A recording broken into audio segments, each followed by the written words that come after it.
Hello students, मैं doctor Dipshikha Pandey, assistant professor department of home science, GBM college Gaya से। आज मैं बीए होम साइंस स्टूडेंट के लिए जो चैप्टर लेकर के आई हूँ वो है होम मैनेजमेंट का एलिमेंट्स ऑफ आर्ट्स। जैसे आपने पिछले चैप्टर में पढ़ा था कि प्रिंसिपल ऑफ डिज़ाइन क्या है, उसी तरह से इस चैप्टर में मैं आपके लिए लेकर के आई हूँ एलिमेंट्स ऑफ आर्ट्स।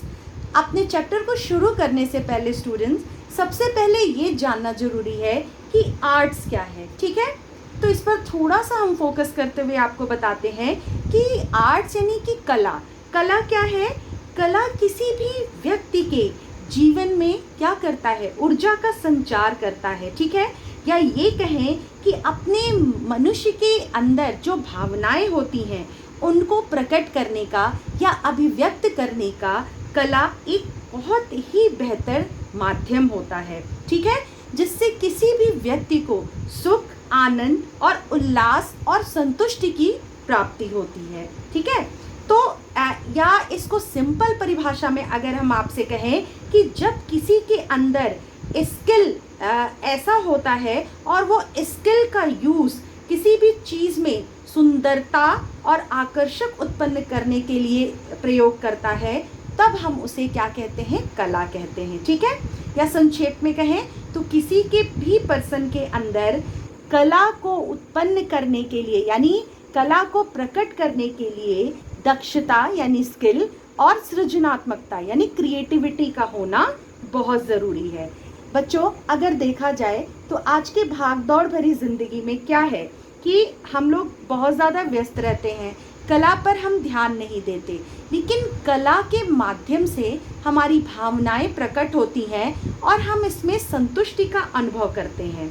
सपोज़ करो कि हम घर से बाहर काम करते हैं और घर में आते हैं, तो घर अगर हमारा कलात्मक सुंदर ढंग से सजावट तरीके से अगर तैयार ना किया गया हो या हम उसको सुंदर ढंग से व्यक्त नहीं करते हैं घर में, तो हमारे चित्त को या मन को प्रसन्नता का अनुभव नहीं होता है। तो इसलिए हम कह सकते हैं कि गृह प्रबंध या गृह व्यवस्था में हम लोग कला को विशेष महत्व देते हैं और ये कला घर को सजाने के लिए एक महत्वपूर्ण भूमिका निभाती है। ठीक है, तो क्योंकि जब घर में मनुष्य आता है, काम करके थक करके आता है, तो जब इस कला को मतलब कला या सृजनात्मक ढंग से जो घर को सजाया गया रहता है, तो वहाँ आकर के वो एक सुकून का अनुभव करता है। ठीक है, तो इस कला को व्यक्त करना और कला को बहुत ही दक्षतापूर्ण और सृजनात्मक ढंग से प्रस्तुत करना ही क्या है? अपना जो है एक कला को व्यक्त करने का माध्यम है। तो गृह प्रबंध में कला के कुछ तत्व बताए गए, यानी कला आपको निर्मित करनी है, कला आपको प्रकट करना है, तो उसके लिए कुछ तत्व निर्धारित किए गए, एलिमेंट्स निर्धारित किए गए हैं। वो कितने प्रकार के होते हैं? जैसा कि बोर्ड में दिख रहा है, 1 2 3 4 5 6 7। ये सबसे पहला होता है लाइन। लाइन मतलब रेखा। शेप मतलब आकार। Pattern means design. Texture means बनावट।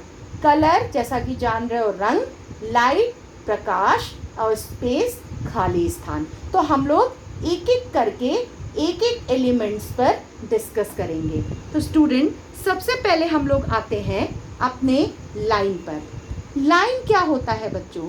जैसे देख रहे हो, दो बिंदुओं को मिलाने से यानी दो बिंदुओं के बीच का एक प्रवाह ही क्या होता है? वो लाइन होता है, रेखा होता है। और किसी भी हम कमरे में जब भी कोई कला बनाते हैं तो हमको इस रेखा का प्रयोग करना बहुत आवश्यक होता है। और रेखा निर्मित कैसे होगी? दो बिंदुओं को मिलाने से। अब ये देख सकते हो कि ये कैसी रेखाएं हैं तुम्हारे सामने, कैसी कैसी रेखाएं हैं। और इन रेखाओं के प्रकट से क्या होता है? सजीवता और क्रियाशीलता और नीरसपनता, ये सब चीज़ें क्या होती हैं? दूर होती हैं। लेकिन कैसे? जब हम इन रेखाओं के बारे में जानेंगे और इन रेखाओं का प्रयोग हमें किस प्रकार घर में करना है कि घर के अनुसार हो, कमरे के अनुसार हो, तभी हम कला को प्रभावित कर सकते हैं या कला को व्यक्त कर सकते हैं। अगर हम इन रेखाओं के बारे में पूर्ण रूप से जानकारी नहीं रखेंगे तो गृह सज्जा में ये कला को व्यक्त नहीं करेगा, बल्कि घर की व्यवस्था को और भी खराब कर सकता है। तो जैसा कि तुम देख सकते हो, सबसे पहले हमारी जो रेखा है वो वर्टिकल लाइन है, जिसको कि लंबवत रेखा कहते हैं, खड़ी रेखा। दूसरी रेखा है क्षैतिज रेखा या समतल रेखा, जिसको हॉरिजॉन्टल लाइन कहते हैं। तीसरी है डायगोनल लाइन यानी कि तिरछी रेखा। चौथा है तुम्हारा जिगजैग लाइन और पांचवा है वक्रीय रेखा। ठीक है ना। तो इन रेखाओं से हम लोग क्या करते हैं, किसी भी कला की शुरुआत करते हैं, यानी कोई भी कला का निर्माण करना है तो हम इन रेखाओं के प्रयोग से कर सकते हैं। ठीक है। जैसे मान लो ये जो खड़ी रेखा है, अगर हम कमरा हमारा छोटा है, अगर हम इन खड़ी रेखाओं का प्रयोग करते हैं तो कमरा हमारा कैसा लगेगा, बड़ा लगेगा, जोशपूर्ण लगेगा, सजीवता आएगी कमरे में। अगर वहीं पर समतल और पड़ी रेखा का अगर हम प्रयोग करते हैं तो क्या कैसा, निष्क्रियता या स्थिरता का भाव हमारे दिमाग में आता है। ठीक है। लेकिन क्या होता है, ये रेखा जो है, मान लो कमरा बहुत लंबा है तो इन रेखाओं का प्रयोग कर सकते हैं, जिससे कमरा चौड़ा हो लगता है। अब कमरे को चौड़ा नहीं करना है, कमरे में प्रयोग होने वाली वस्तुओं में इन रेखाओं का प्रयोग करना है। जैसे मान लो आज तुम बेडशीट यूज़ करते हो, किताबों के शेल्फ हैं, बेड कवर है, परिधान है, या कोई भी कपड़ा हम जो अपने कमरे को सजाने के लिए प्रयोग करते हैं, उनमें इन रेखाओं का प्रयोग कर सकते हैं। तिरछी रेखा क्या है, वो शालीनता, नमनीयता और सहिष्णुता का भाव प्रकट करती है। ठीक है। ये सुंदरता भी प्रकट करने का एक माध्यम है। जैसे तकिया का गिलाफ, बेडशीट, कुशन कवर, गद्दी, पर्दे, मेजपोश में क्या कर सकते हैं, इस रेखा का हम लोग प्रयोग कर सकते हैं। ठीक है ना। कुशन को अगर हम तिरछा, जैसे मान लो बेड सोफे पर कुशन को हम लोग सीधा न रख करके तिरछा तिरछा लगाते हैं, तो उसको लगाने से कैसा प्रकट होगा, तिरछी रेखा का भाव उत्पन्न होगा। ठीक है ना। और वस्तु जो है वो देखने में बहुत ही सुंदर और कलात्मक भी प्रकट होती है। वक्रीय रेखा है, वक्रीय रेखा से क्या होता है, वक्रीय रेखा भी एक तरह से शालीनता प्रकट करती है, सौंदर्य और समृद्धि का सूचक होती है। ठीक है ना। और गृह व्यवस्था में इसका उपयोग हम दरवाजे और खिड़की में ज़्यादातर इन वक्रीय, जैसे दरवाज़ा जो है इस शेप का बनाते हैं, खिड़की इस शेप का बनाते हैं, या खिड़की के ऊपर जो दीवार है इस डिज़ाइन की बनाते हैं। तो कहने का मतलब है कमरे में और कलात्मक ढंग लाने के लिए, नीरसता दूर करने के लिए और सौंदर्यात्मकता में वृद्धि करने के लिए इस डायगोनल शेप का, कर्व शेप का हम लोग यूज़ करते हैं। तो आपने देखा बच्चों कि दो बिंदुओं को मिलाने से रेखा का निर्माण होता है, और ये रेखाएं लंबवत, क्षैतिज, तिरछी, वक्रीय और जिगजैग फॉर्म में हो सकती है। सेकेंड एलिमेंट की तरफ हम लोग बढ़ते हैं, शेप। ये भी बहुत इम्पॉर्टेंट होता है। शेप क्या है, रेखाओं को मिलाने से, अभी तो रेखा कैसे बन रही थी, दो बिंदुओं को मिलाने से, लेकिन शेप, आकार कैसे बनेगा, दो रेखाओं को मिलाने से। जब क्या होता है, किसी भी शेप का हम आकार का निर्माण कर सकते हैं। जैसा तुम देख रहे हो, एक तो है वर्गाकार, ठीक है ना, जिसको स्क्वायर कहते हैं, ये गोलाकार यानी कि सर्किल, ये रेक्टेंगल आयताकार, ये त्रिभुज, ये जो है षटभुज है, और ये जो है अर्धचंद्राकार है। ठीक है ना। इसको तुमने देखा। तो आकार का निर्माण हम कैसे करेंगे, रेखाओं के आपसी संयोजन से करते हैं। ठीक है। और विभिन्न प्रकार के रेखाओं के संयोजन से हम लोग डिफरेंट तरह के आकार जो है निर्मित करते हैं। ठीक। एक इसमें क्या करते हैं, एक रेखा को प्रधान मानकर और इसी के अनुरूप कमरे में हम लोग सजावट करते हैं। ठीक है।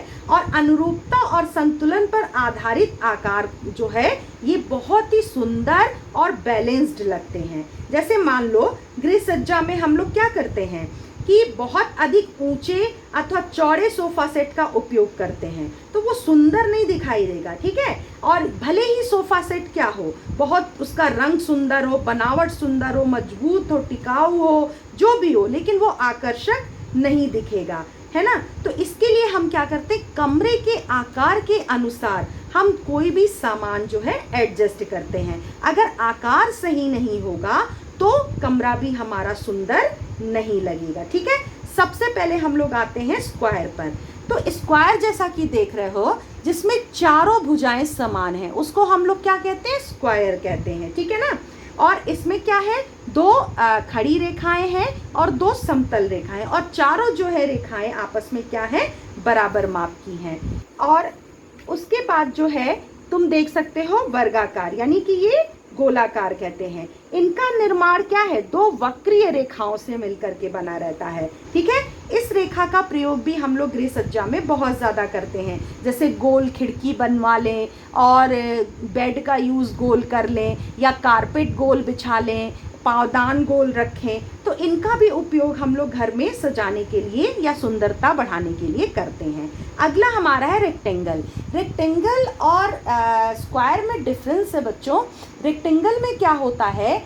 वैसे तो दो तरह की रेखाएं हैं, एक लंबवत एक क्षैतिज, लेकिन इसमें क्या है? आमने सामने की दो भुजाएं आपस में समान होती हैं, चारों भुजाएं समान नहीं होती हैं। ठीक है ना। तो इसमें क्या है? इसके द्वारा भी हम क्या करते हैं? किसी भी कमरे का अरेंजमेंट या किसी भी कमरे को सुंदर और सौंदर्यात्मक बना सकते हैं। अगला है हमारा त्रिभुज। त्रिभुज आप जानते हो, जिनकी 3 भुजाएं होती हैं। इनमें एक को आधार मानकर बाकी कमरे की सजावट हम इस तरह से कर सकते हैं। चौथा है हमारा षटभुजाकार, जिसको हेक्सागोनल भी कहते हैं, जिसमें क्या है?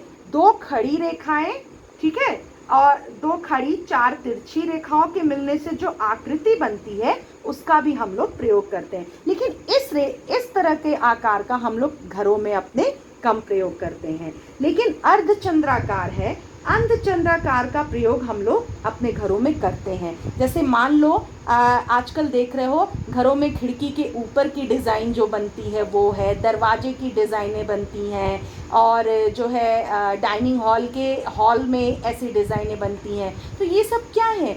आकार भी क्या करता है? कमरे को एक सुंदर रूप प्रदान करता है। ठीक है, अगर हमें शेप का इफेक्ट देखें कि हमारे मन पर क्या इफेक्ट पड़ता है, तो उसको हम इस तरह से कह सकते हैं कि इन आकारों को, जो डिफरेंट तरह के शेप हैं, इनका हमारे मन पर बहुत ही ज़्यादा प्रभाव पड़ता है। जैसे मान लो पड़ी रेखा, खड़ी रेखा, समतल रेखा, आयताकार स्थल को देखने से क्या होता है? स्थिरता और किसी भी चीज़ में ना दृढ़ता का प्रतीक होता है, बोध होता है, या कहें तो। और विपरीत दिशा में खड़ी आयताकार दीवारों को देखने से क्या होता है? प्रगति, उत्थान, उन्नति और विकास का क्या होता है? बोध होता है। और जबकि वृत्ताकार स्थल को देखने से हमको कैसा महसूस होता है? खुशी, प्रसन्नता, हर्ष, उल्लास, इन सबों का प्रतीत होता है। और ये त्रिकोण ज़्यादातर तुम देखते हो मंदिरों में प्रयोग किया जाता है ना। तो मंदिरों में त्रिकोण और त्रिभुज देखने को, तो इसको देखने से कैसा मन में प्रतीत आता है? आस्था, आध्यात्म का बोध होता है। तो आकार भी जो है हमारे घर की सज्जा में, यानी एलिमेंट्स ऑफ आर्ट है, जो कि बहुत इम्पॉर्टेंट है हमारे होम के डेकोरेशन में। अगला है पैटर्न। पैटर्न का मतलब होता है बच्चों डिज़ाइन। डिज़ाइन जैसे कह सकते हैं कि रेखाओं, आकार, स्वरूप, बनावट एवं रंगों का एक अनूठा जो है संगम होता है। यानी कि लाइन, शेप, कलर, टेक्सचर और स्पेस, इन सबको मिला करके हम पैटर्न बनाते हैं। ये पैटर्न 2 तरीके का हो सकता है, नेचुरल, 4 तरीके का, नेचुरल, ज्योमेट्रिकल, एब्स्ट्रैक्ट और मिक्स। नेचुरल यानी प्राकृतिक डिज़ाइन, ज्योमेट्रिकल यानी ज्यामितीय, एब्स्ट्रैक्ट यानी अमूर्त डिज़ाइन, और मिक्स्ड जो कि इन सभी का कॉम्बिनेशन हो सकता है। ठीक है, तो सबसे पहले हम लोग देखते हैं नेचुरल डिज़ाइन। जब हम लोग घर में हम लोग पेड़ पौधे भी लगाते हैं, पशु पक्षी का चित्र लगाते हैं, और जो है पहाड़ है, नेचर का हम लोग ज़्यादा यूज़ करते हैं। तो इस तरह के चीज़ों, जैसे कि बेडशीट पर हुआ, पर्दों में हुआ, या हम कोई सीनरी यूज़ करते हैं, तो वो नेचुरल डिज़ाइन है। ज्योमेट्रिकल डिज़ाइन, कभी कभी क्या होता है, नेचुरल डिज़ाइन से भी एक रास्ता आने लगती है, तो हम लोग क्या करते हैं ज्योमेट्रिकल, जैसे ट्राइंगल बना हो या पेंटागोनल बना हो, इस तरह से। तो जैसे फुलकारी कढ़ाई करते हैं तो उसमें ज्योमेट्रिकल फार्मूले का यूज़ करते हैं, और कपड़े पर हम लोग जो है डिफरेंट शेप तैयार करते हैं, डिज़ाइन तैयार करते हैं। तो ज्योमेट्रिकल डिज़ाइन को यूज़ करके हम लोग जो है पैटर्न क्रिएट कर सकते हैं। अगला है हमारा एब्स्ट्रैक्ट। एब्स्ट्रैक्ट डिज़ाइन क्या होता है? एब्स्ट्रैक्ट डिज़ाइन का मतलब होता है कि जैसे व्यक्ति जो है किसी भी तरह का कोई भी डिज़ाइन, यानी कि कोई भी कल्पना के द्वारा कुछ भी डिज़ाइन उभार सकता है, और सामने देखने वाला महसूस करता, वो अपनी भावनाओं से बताता है कि ये चित्र या ये तरीका क्या प्रकट करता है। जैसे मान लो एक चित्र बना है, उसमें एक चेहरा है और किस चेहरे के शेप का लग रहा है, लेकिन पूछा जाता है कि इस चित्र को देख करके आपको क्या लगता है। किसी ने बताया कि ये चित्र पेड़ जैसा लग रहा है, किसी ने कहा इसमें तो चेहरा नज़र आ रहा है। तो ये सारी डिज़ाइनें एब्स्ट्रैक्ट हैं, तो इनका यूज़ करके भी हम कमरे को बहुत ही अट्रैक्टिव बना सकते हैं। मिक्स्ड डिज़ाइन वो है जिसमें हम नेचुरल, ज्योमेट्रिकल और एब्स्ट्रैक्ट तीनों का कॉम्बिनेशन जो है वो मिक्स्ड डिज़ाइन में हम लोग यूज़ करते हैं, ठीक है। और जब भी हम होम डेकोरेशन करते हैं तो एक ही प्रकार के नमूने को हम लोग क्या करते हैं, बहुत ही बार रिपीट करके, और उसमें जो है हम लोग रिपीट करके या चेंज करके हम लोग क्या कर सकते हैं, कमरे को और बेहतर या सुंदर बना सकते हैं, है ना।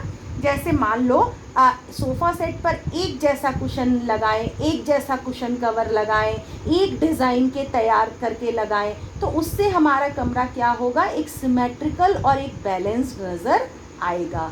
अगला हम लोग चलते हैं जो एलिमेंट्स है हमारा टेक्सचर। टेक्सचर मीन्स बच्चों होता है बनावट।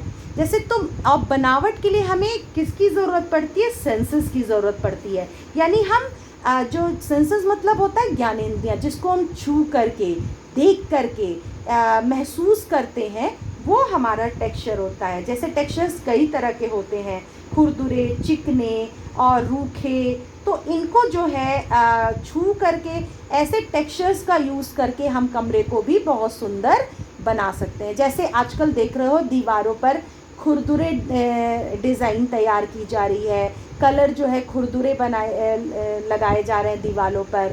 और क्या हो रहा है, कमरों जो भी हम बेडशीट और या सोफ़ा कवर या सोफ़ा या पर्दे, इनमें भी टेक्सचर, कहीं स्मूथ टेक्सचर होता है, कहीं खुरदुरा होता है, कहीं चिकना बहुत ज़्यादा होता है, कहीं रफ़ होता है।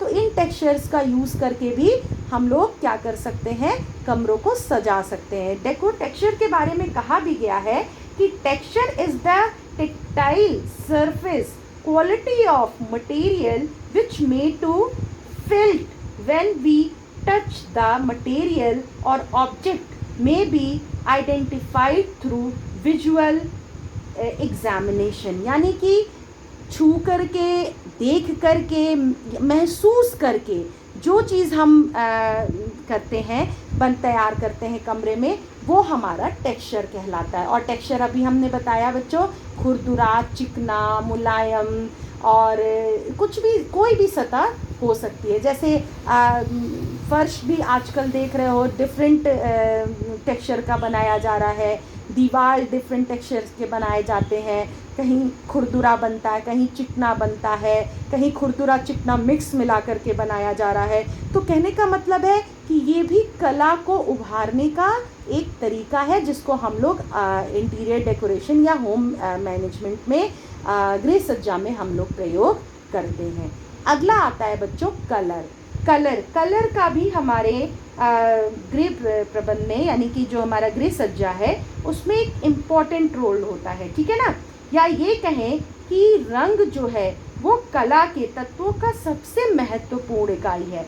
ये सारी चीज़ें हम कर लें और कलर ना भरें तो क्या होगा, वो कमरा या वो जो भी हम डिज़ाइन तैयार कर रहे हैं वो बहुत नीरस लगेगा, है ना। यानी कि किसी भी स्थान की नीरसता को दूर करने के लिए और उसकी कलात्मकता को और सुंदर करने के लिए हम उसमें क्या करते हैं, रंग भरते हैं। मान लो चादर है, चादर पर फूल पत्ती कितना भी बना लें और रंग ना भरें तो वो चादर कितना भी सुंदर टेक्सचर का हो, पैटर्न का हो, शेप का हो, लाइन का हो, कुछ भी हो, लेकिन कलर के अभाव में, रंग के अभाव में वो बिल्कुल भी सुंदर नहीं लगेगा। ठीक है ना। और रंगों का प्रयोग करना भी बच्चों एक कला होता है ना। और ये कला डिपेंड करता है कि आपके अंदर कलर सिलेक्शन यानी कि एबिलिटी कितनी है, आप कितने स्किल्ड हैं और कितने आप क्रिएटिवली इस कलर को जो है चूज़ करते हैं। ठीक, जैसे मान लो अगर ठंडे कलर्स जैसे कि मान लो नीला हरा रंग है, तो इससे कमरा कैसा तुमको नज़र आएगा, बड़ा नज़र आएगा। और अगर कमरे में बहुत उत्साह रेड कलर का यूज़ करें तो उसका इफ़ेक्ट दूसरा आएगा कमरे में। तो पहले तो कलर के सारे इफ़ेक्ट के बारे में जान रहा है कि कलर्स किस तरह से, कौन कौन से कलर किस तरह का इफ़ेक्ट डालते हैं, तब हम कमरे की सजावट के लिए कलर का यूज़ करते हैं, जिसको हमने आपको कलर वाले चैप्टर में पूरा पढ़ाया है कि कौन कौन से कलर किस तरह के इफ़ेक्ट हम पर डालते हैं। ठीक है ना। तो इसको देखो, कहा स्टेला सुंदर राज ने भी इसको डिफाइन करते हुए कहा है, colour removes the drowsiness from life and enhance the beauty of objects. यानी किसी भी ऑब्जेक्ट, वस्तु की सुंदरता को बढ़ाने के लिए और नीरसता को दूर करने के लिए हम लोग कलर का यूज़ करते हैं। नेक्स्ट पर हम लोग आते हैं लाइट। लाइट का भी गृह सज्जा यानी कि होम डेकोरेशन में बहुत ही इम्पॉर्टेंट रोल है। कभी कलर, टेक्सचर, पैटर्न, ये सारी चीज़ें किससे अगली इफेक्टेड होंगी, लाइट से। अगर हम कमरे में डार्क कलर यूज़ कर रहे हैं और प्रॉपर लाइट नहीं है तो कमरा बहुत ही डल लगेगा, कमरे में अंधेरा लगेगा। लेकिन अगर वही ब्राइट कलर है और कमरे में लाइटिंग बहुत है तो कमरा और भी सुंदर लगेगा। इसलिए कमरे में लाइट लाने के लिए हम लोग हल्के कलर का यूज़ करते हैं। ये लाइट दो तरह से हो सकती है, नेचुरल और आर्टिफिशियल। नेचुरल लाइट यूज़ करने के लिए हम लोग कमरे में ज़्यादा से ज़्यादा खिड़कियाँ हों और रोशनदान हो, दरवाजे ऐसे हों जिनसे लाइट पूरी तरह से अंदर आ सके। आर्टिफिशियल लाइट्स के लिए हम लोग डिफरेंट तरह के colours light, halogen light, LED light, झूमर है, ये सारे कलरफुल लाइट्स का यूज़ करते हैं। लास्ट में आता है बच्चों हमारा ऑब्जेक्ट ओपन स्पेस। स्पेस बहुत ही महत्वपूर्ण है। अगर हम मान लो बच्चों कमरे में खाली स्थान न छोड़ें और एक ड्राइंग रूम है, ड्राइंग रूम को हम लोग पूरी तरह से भर दें, सोफ़े से, फर्नीचर से, सीनरी से, डिज़ाइन से, पर्दों से, तो चारों तरफ हमारा क्या होगा, एक कंजस्टेड लगेगा और वो कलात्मक नहीं कहलाएगा। तो ये भी ज़रूरी है कि जब भी हम किसी भी घर को सुंदर से सजाना हो तो उस जगह पर खाली स्थान को छोड़ना बहुत ज़रूरी है। अगर हम खाली स्थान को नहीं छोड़ेंगे तो कमरा बहुत ही कंजस्टेड लगेगा, भरा भरा लगेगा और कमरा अपनी पूरी तरह से सुंदरता, जिस पर्पज़ से हम लोग कमरे को तैयार कर रहे थे, वो कमरा पूरी तरह से खो देता है। इसलिए कमरे में हमें क्या करना है, पर्दा, सोफ़ा और बेडशीट और जो भी हम यूज़ करें उसके साथ साथ ये भी ध्यान रखें कि कमरे में कुछ खाली स्थान हो जिससे कमरा जो है सुंदर लग सके। साथ ही ये भी ध्यान रखना होता है, खाली स्थान छोड़ने का मतलब होता है कि आने जगह जाने की प्रॉपर जगह रहे, चोट ना लगे और देखने में कमरा सुंदर लगे। तो इस प्रकार से आज हमने इस चैप्टर में देखा कि एलिमेंट्स ऑफ आर्ट्स क्या क्या हैं, यानी कला के तत्व कौन कौन से हैं। बेसिकली कला के तत्व जो है line, shape, pattern, texture, colour, light और स्पेस होता है। लाइन दो बिंदुओं को मिलाने से जो रेखा बनती है, शेप रेखाओं को मिलाने से जो आकार तैयार होता है, पैटर्न यानी डिज़ाइन, शेप और लाइन से हम लोग क्या करते हैं, डिज़ाइन तैयार करते हैं और डिज़ाइन में हम लोग टेक्सचर भरते हैं, चिकना, मुलायम, जो भी टेक्सचर भरना हो। फिर हम लोग इस टेक्सचर में कलर डालते हैं। कलर में को और इन्हेंस करने के लिए, बढ़ाने के लिए हम लोग क्या यूज़ करते हैं, लाइट का यूज़ करते हैं। और इन सारे चीज़ों को जितना भी हमने अप्लाई किया है उसको और बेहतर से सुंदर दिखाने के लिए कमरों में ओपन स्पेस का होना बहुत ज़रूरी है। तो हम लोग ने आज जो चैप्टर पढ़ा वो था elements of art. I hope कि आपको ये चैप्टर समझ में आया होगा। आगे कहते हुए मैं फिर से रिपीट करती हूँ कि आप इस लॉकडाउन पीरियड में अपने को सेफ रखें, स्वस्थ रहें, सुरक्षित रहें। थैंक यू बच्चों।